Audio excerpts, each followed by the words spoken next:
Whether you've just bought your first Apple Watch and you're trying to figure out how to use it, or whether you've had an Apple Watch for a while and you know you're just not making the most out of it, either way, you are in the perfect place. My name's Dylan Stewart. They call me the MacWhisperer. And in today's video, I'm going to teach you everything that I know about the Apple Watch.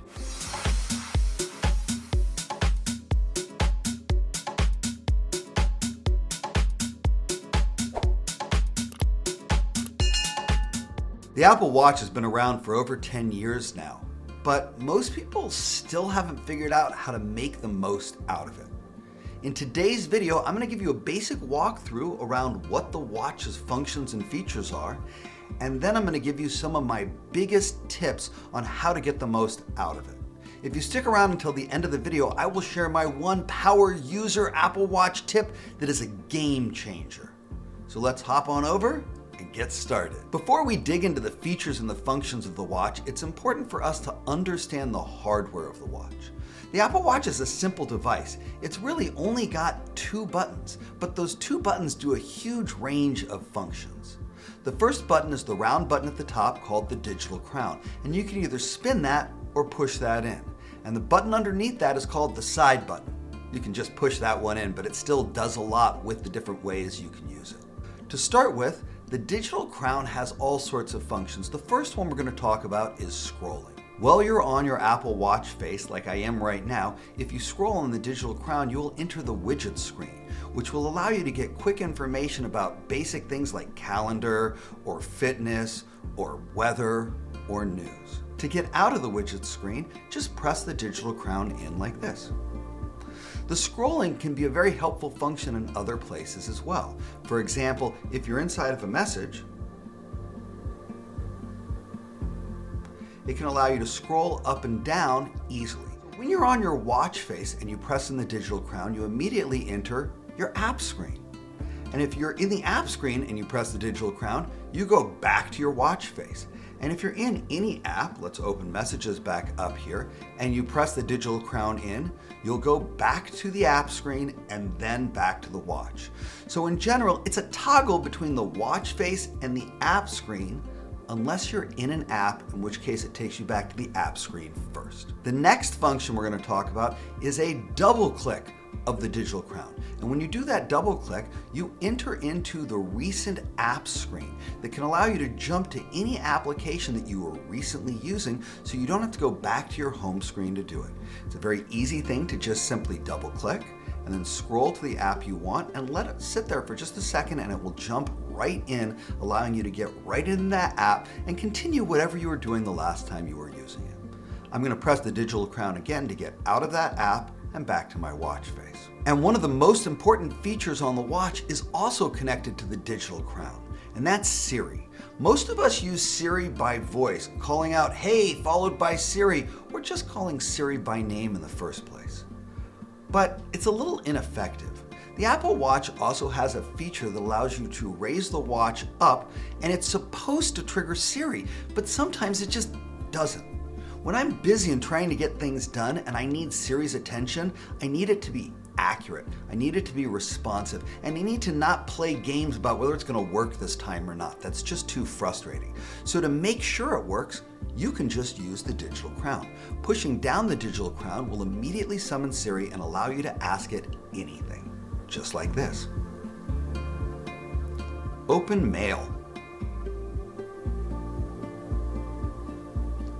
Right like that, I can get into Siri easily and simply. We'll talk more about Siri in a few minutes. Now let's talk about the side button. The side button is almost hidden.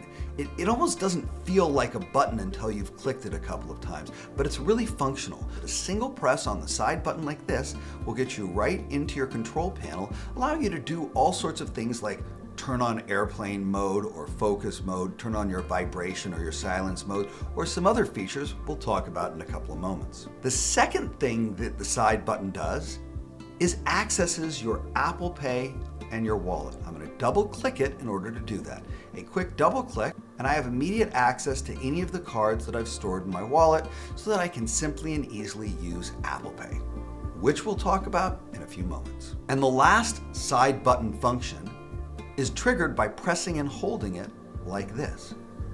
When you do that, you're going to get into this screen, which can allow you to access your medical ID or someone else's. If someone nearby you has an issue, passes out, gets into an accident, you can find out who their doctor is by swiping on that medical ID information.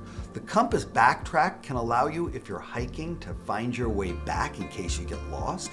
And the emergency call will call the authorities, send out a message to your emergency contacts, and get you help in a crisis. All of those can be done by pressing and holding that side button. If you press and hold it and keep holding it, it will automatically trigger the emergency call, just like that, so that in a real crisis, you don't have to worry about clicking buttons or flicking things around. You just press and hold that side button and the help will be on its way. But those two buttons can also do things when used together. For example, tapping the digital crown and the side button will give you a screenshot like this. That screenshot will go to your camera roll and sync up to your phone and your computer. And if you press and hold the digital crown and the side button, you'll restart your watch. So all of these functions are capable with just 2 simple buttons. Now I'm going to share my 7 power user tips for the Apple Watch. And it starts with tip number 1, Apple Pay. If you're not using Apple Pay on your phone, that's one thing. But if you're not using it on your watch, you're missing one of the greatest functions of this device. If you've never used Apple Pay, it's not some weird thing that has to use an Apple credit card or some function like that. It's simply an easy way to take your existing credit and debit cards and make them available without having to pull out your wallet. When you use the iPhone for Apple Pay, you're still going to have to pull it out of your purse or out of your pocket. But your watch is on your wrist, making it the single most convenient way to pay that I've ever found. A simple double click on that side button will bring up Apple Pay and allow you to pick the right credit card, hold it over the register, and immediately pay for your purchase without having to grab your wallet or fuss around with your credit cards. Easy, simple, safe, and secure. That's tip number 1. If you're not using Apple Pay, it's time to start. Tip number 2 is about the control panel. So let's go ahead and jump into the control panel by pressing that side button like this. From here, you can see all sorts of functions. Up at the top, we've got network functions like cellular and Wi-Fi, which is helpful if you need to temporarily turn off your Wi-Fi or if you need to make sure your cellular is connecting properly. Down below that, we've got your battery percentage, as well as the ability to silence your phone or turn on what's called theater mode. And theater mode is great whether you're in a movie theater or a concert, because the Apple Watch will generally light up when you move. So you're standing up to applaud and your watch is flashing everyone in the audience without you realizing it. By turning on this mode here, theater mode kicks in, which stops the watch from lighting up and makes sure that any notifications or sounds are silenced and any calls go directly to voicemail. It's do not disturb on steroids. And if you want to, you've also got the focus mode hidden right under that crescent moon just below the theater mode. Underneath that, you've got your airplane mode, your walkie-talkie, you've got your flashlight, which can give you a bright enough light for you to see a little bit in the dark. It's not quite as good as the phone, but it's better than nothing. But the most important function inside of the control panel, and my tip number 2, is this one right here. Have you ever misplaced your phone and you're hunting around for it, or you're even having your friends call it, but it's on silent so you can't really hear it, you don't know where it is, so you go into Find Mine, you go through this whole complicated process? Stop doing that. If you've got the Apple Watch and you click that button right here, it will immediately ping your phone so that you can find it. But if it was in your couch cushion or in your car, you could easily hear it by simply tapping that button. And so that's tip number 2. Learn to use the control panel and especially start using the Find My Phone feature of the control panel. Tip number 3 is all about Siri. I know, Siri gets a lot of flack. Most people say she doesn't understand me, she doesn't listen, she's stupid, and I'm not going to argue with any of that. But voice technology is the best way to function on the watch. The watch has this teeny tiny little screen, and trying to hit it with our fat fingers just doesn't work. Siri is way better at doing these things than we are. So by pressing and holding the Siri button, or using your voice or even the raise to speak function, you can access Siri. What do I use Siri for? Well, first off, I use her to open any apps, like this. Open Messages. Open Photos. Open Apple Music. As good as I am on the Apple Watch, Siri's just better, so I'm definitely going to use her. But my real tip for using Siri has to do with timers. I like to cook a lot, and when you're cooking, you need a timer for the rice, and a timer for the bread, and a timer for the meat, and a timer for the potatoes. And it's crazy making to try and keep track of all of these timers. Sure, you can put them on your phone or your iPad, but the watch is super convenient, and not only can I create multiple timers, but I can give them names by using Siri and pressing the button. 5-minute timer labeled rice. 8-minute timer labeled potatoes.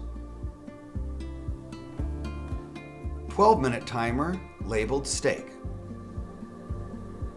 And just like that, I have multiple timers, and you can see them in the widget screen right here, with labels that will make it simple and easy for me to not burn my food and make sure I can make all the meals properly.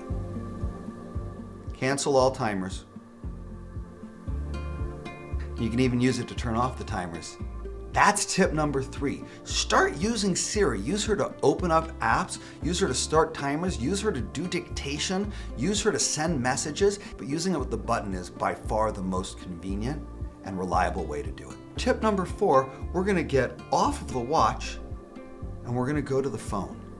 Now, most people may not realize it, but there is an app on your phone called Watch. Don't let it be confusing. The Watch app on your phone is everything that you can do from the watch, but on a bigger screen. It makes it way easier to control your watch, to change settings, to change watch faces, etc. And it's accessed right from your phone like this. Clicking on the Watch app right here opens it up, giving you all sorts of tools.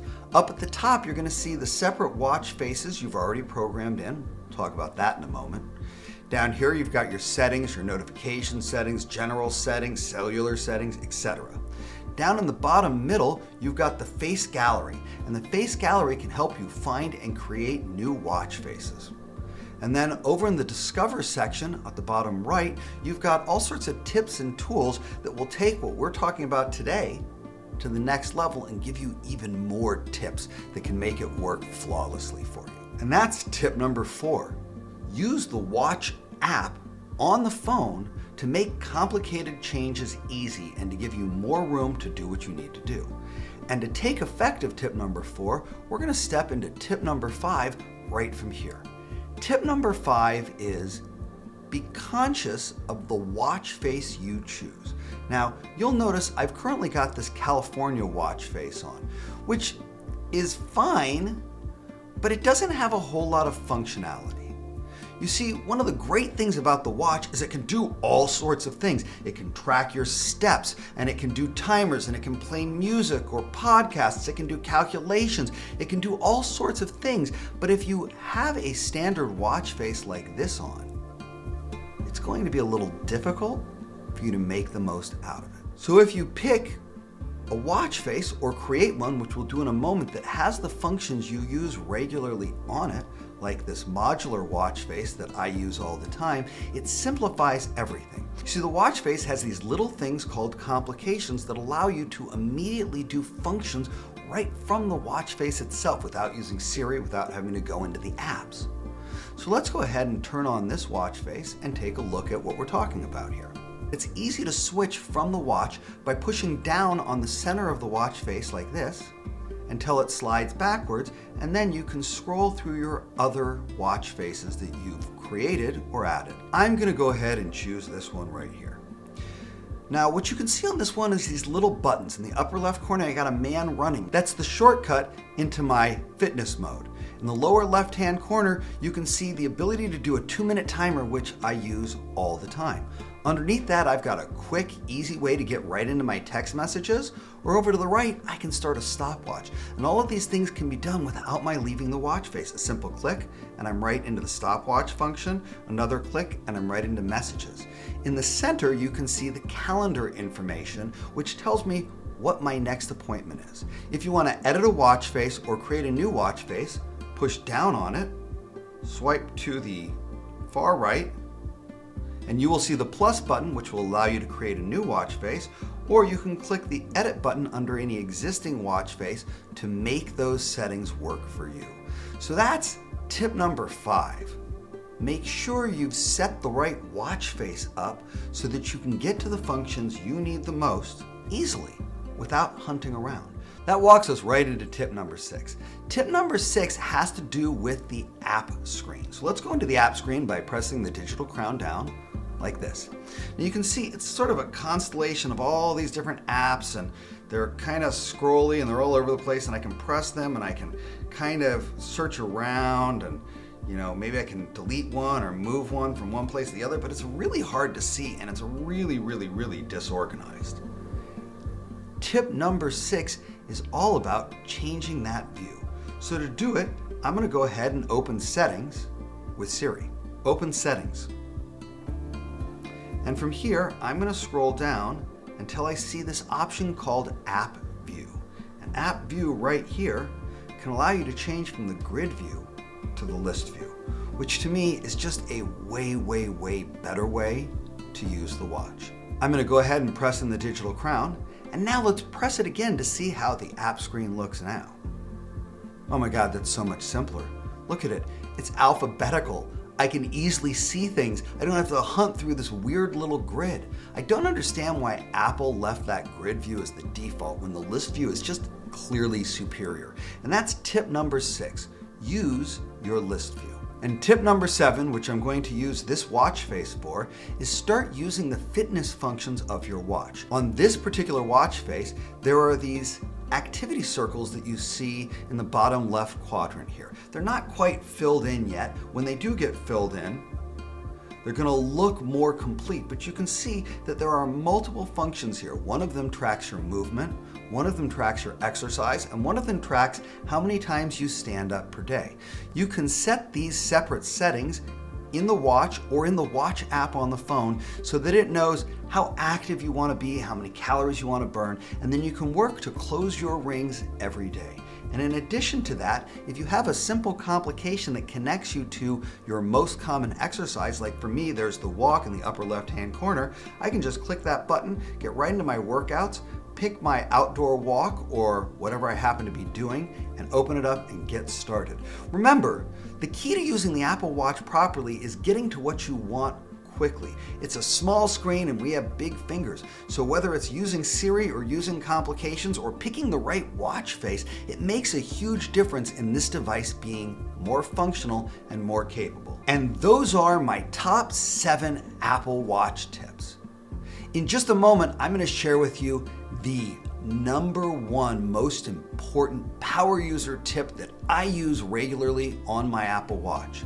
But if you've already gotten value out of this lesson, go ahead and give it a thumbs up. That makes it so much easier for other viewers to find it. And if you haven't subscribed to my channel yet, take a moment, hit that subscribe button and that notify bell so that you're always alerted when I drop new content. And if you've got a question, a comment, something you don't understand, something you want to share with me, drop it down in the comments section. I love to hear from you. And now, let's hop over to the MacWhisperer's Power Tip. If you're anything like me, you use your phone regularly to take pictures, which is great, but sometimes you're taking a picture of yourself and it makes it really complicated. Sure, you can hold it out and hit the little shutter button and take a selfie, or you can stick it on a tripod or something and use the timer, but sometimes I need a little bit more control over the camera, which is where the Apple Watch comes in and wins the day. There is a function on the Apple Watch called Camera Remote. I'm going to go ahead and use Siri to open it up. Open Camera Remote. And what the camera remote does is it immediately accesses your phone's camera and allows you to easily take a picture. Now, right now, the camera is pointed at the back lens. I'm going to click the 3 dots here. And we're going to point it to the front instead. And now you should see me in all of my green screen glory, right? And down at the bottom, I can easily click the shutter button to give me a 3-second warning on taking a picture. Let's go ahead and get a quick snapshot. And just like that, you can easily take a picture. Now, if you put your phone on a tripod to take the group shot, you can still use the watch remote. It's easier than those little clunky Bluetooth remotes and gives you full capability to not just take a picture or a video, but flip the camera from the front to the back and zoom in or out by using your digital crown like this. It's a great function and it's one I use every day, and I hope you get a ton of value out of it. So that's what I've got for today's video all about the Apple Watch. My name is Dylan Stewart. They call me the Mac Whisperer, and it's my passion and profession to help you get more done with your Apple products than you ever thought possible. And I will see you next time.